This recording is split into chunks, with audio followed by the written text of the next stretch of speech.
Kotlin loops. So we have a while, do while, and for. As we know, loop is used in programming to repeat a specific block of code. You want to print something 100 times on the screen. You can write 100 print statements. But instead, if we use loop, it will be better as it reduces the length of the code. If you want to find the total and average marks of 100 students in a class, the logic to find the total and average of one student and for 100 students is the same. The only difference is you need to repeat the logic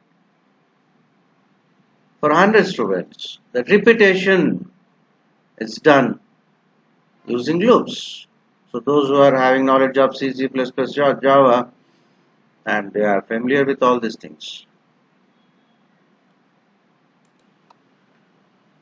So we start with while. The syntax is while test expression, and we can have one or more statements.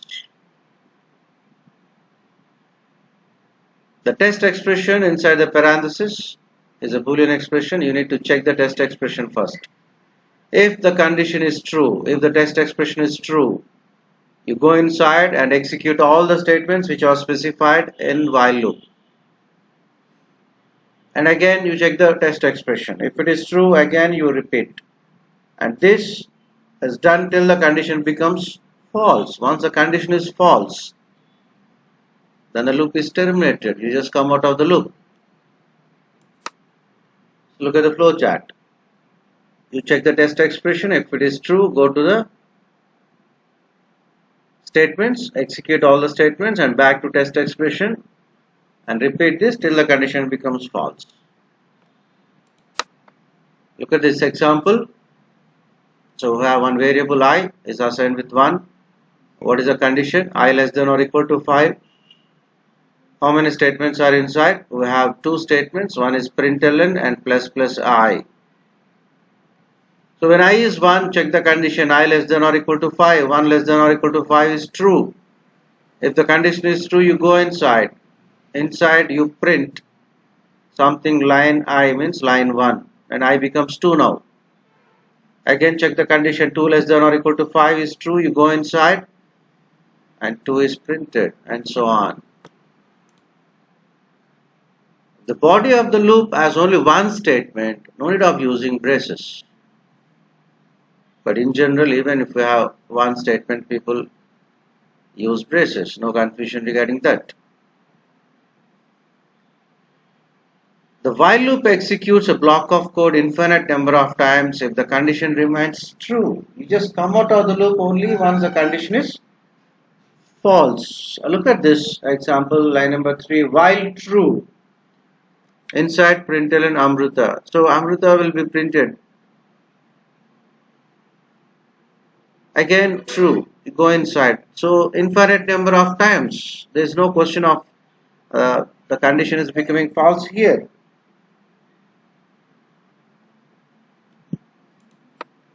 So we can use break and continue. Whenever you want to come out of the loop, we are allowed to use break and continue. Look at this example. If I greater than 4, break. So whenever the condition is true, automatically you just come out of the loop.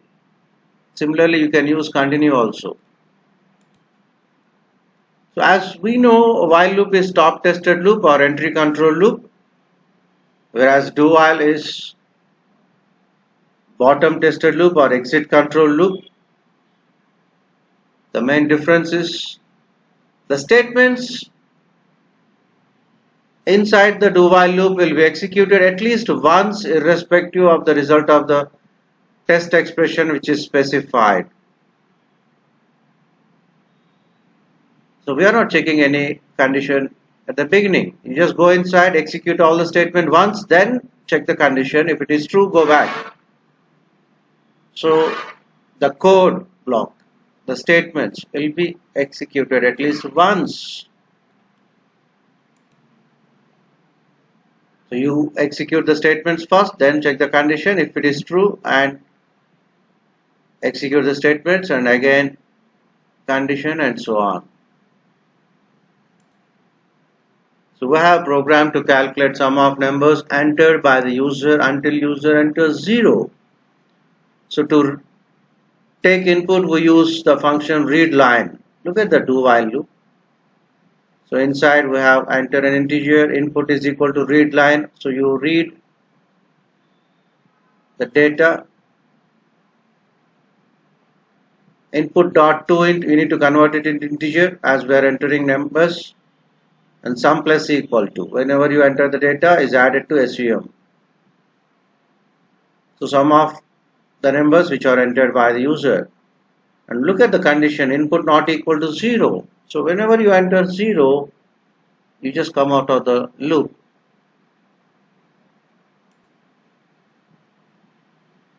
Look at the output. So we have another simple program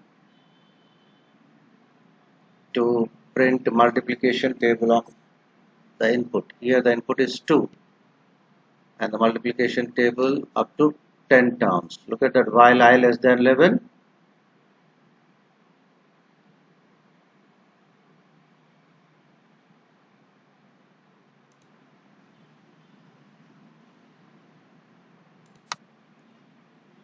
As I explained earlier, a do while loop runs at least once.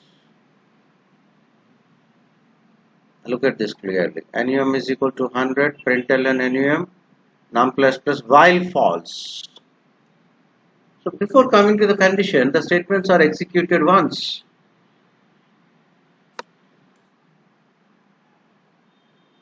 Sometimes the loop runs infinitely. So we have some few examples here. Look at example 1, num is equal to 100. So we have two statements inside the block. While true. So while true means always true. So you never come out of the loop. Look at example 2, num is equal to 100, num minus minus, while num less than or equal to 105. So less than or equal to 105, the condition never becomes false. You just come out of the loop only once the condition becomes false. And we have example 3. And in this case also the condition never becomes false.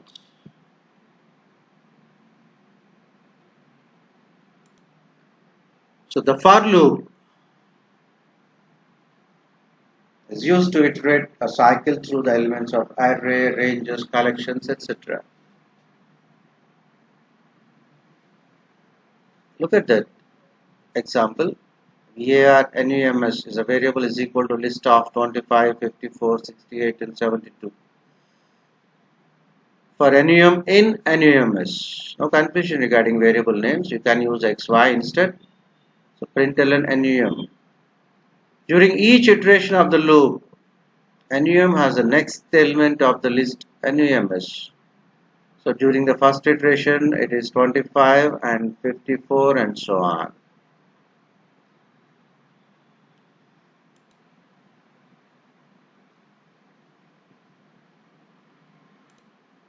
So we have example 2. In this we use the range 25 to 31. Elements from 25 to 31 in steps of 1. 25, 26, 27 and so on up to 31. The step 1 is of course default.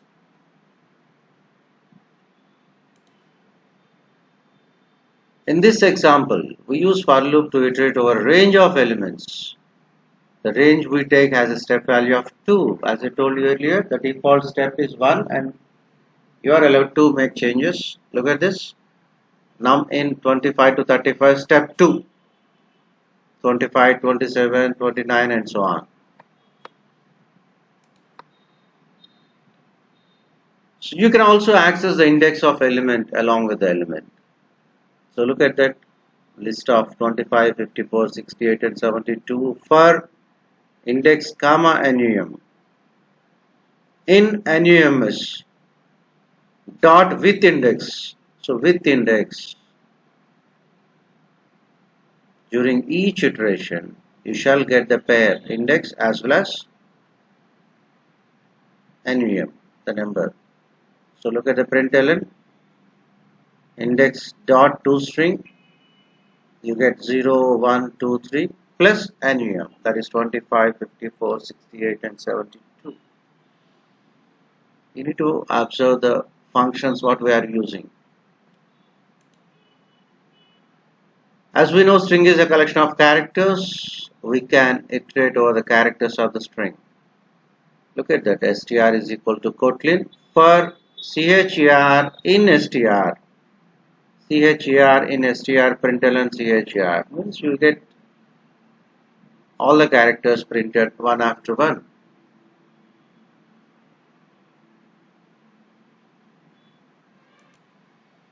So map is a collection of key value pairs.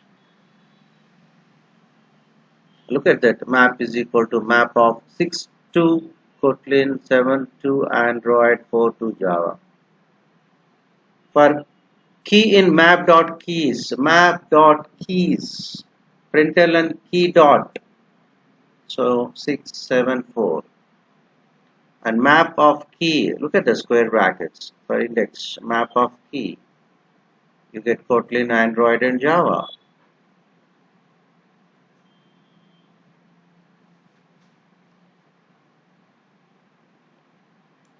So we have a few more examples here. We have an array, my array. Look at that array of A, B, B, C, C, D and D, A. For a variable in variable, str in my array, println str. Each and every element is printed.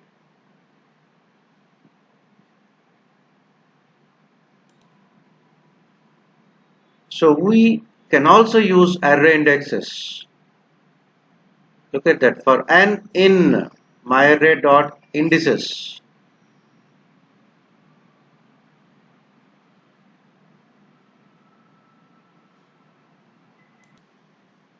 So we have with index.